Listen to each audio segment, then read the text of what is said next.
You hear a doctor and a nurse reviewing a coma patient.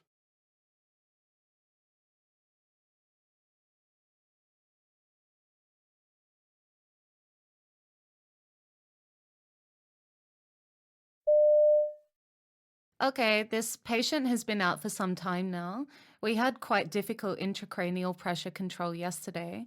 We decided not to rock the boat, and you can see as a result, he had a low intracranial pressure all day. His circulation has stayed quite stable, blood pressure's good, heart rate's low. What are his pupils doing? They're quite small. So they're smallish, but not tiny. Is he showing any reflexive responses? No, Has he got a doll's eye? Let's have a look. Okay, is he coughing when you suction? no, he isn't. Not coughing? Okay, this indicates that at best, his recovery will probably be incomplete. The worst option is that he will remain in a coma with little responsiveness. You hear a consultant emergency doctor talking to a patient following an accident.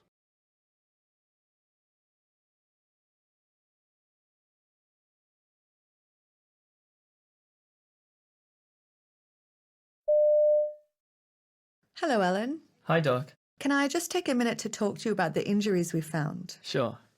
So, firstly, your neck looks fine. So, in a minute, I'm going to get this brace off and you'll be able to move your neck.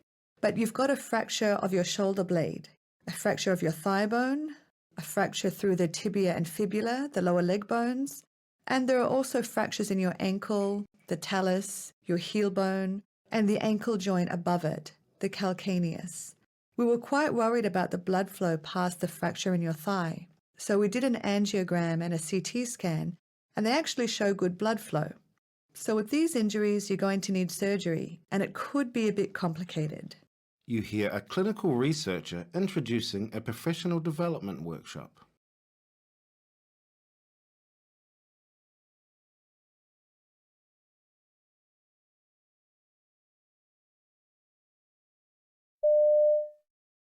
Welcome to this workshop, Understanding Clinical Research Statistics. My name is Ivan Saxon, and I'm going to lead the workshop today. I'm the head of the Acute Care Surgery Unit. It's an academic unit in the Department of Surgery. This course is not the mathematics of statistics, though. I believe that a first contact with medical statistics should lead you to an intuitive understanding of the ideas behind the numbers. It should leave you with a deep sense of understanding what is meant by the numbers and techniques mentioned in the methods and results sections of published research papers. In order to critically evaluate research, you should be able to read more than just the introduction and conclusion sections of a paper. Quickly scanning for some significant p-value isn't enough. The patient population trusts you to be properly informed when you manage their health, so that's why we're here. You hear an emergency ward doctor directing her team while treating an accident victim.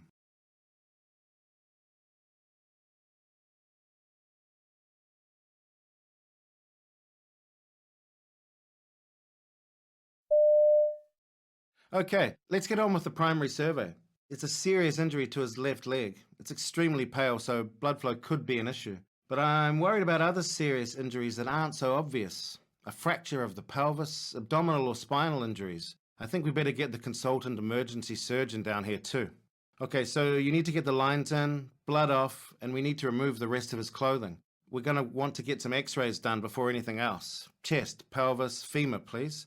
And can somebody get a Doppler, please, so we can check his blood flow in the leg? You hear a doctor speaking to a woman who has presented with heart palpitations.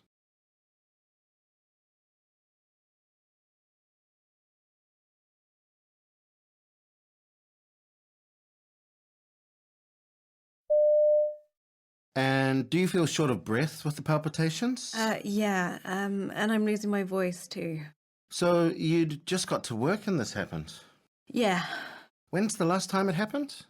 A few months ago, I came here as well. Okay, so I'm just going to try and massage the side of your neck here, just to see if that slows down your heart rate. Did they teach you how to try and hold your breath last time? Yes, they did.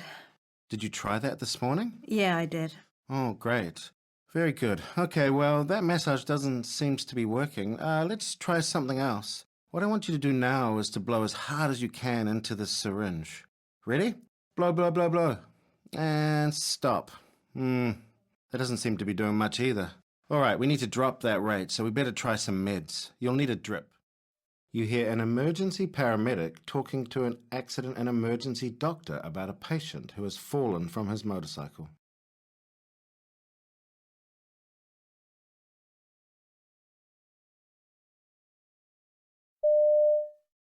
This gentleman's name is Brian. He came off his motorbike at a corner and his leg hit a telephone box. Oh, I see. Looks like he fell pretty hard. Yeah, when we arrived, he was sitting up and talking, GCS 15 and no signs of head injury, just some pain in his right shoulder, but the main injury is a deformed and angulated right femur, which we've manipulated on the scene.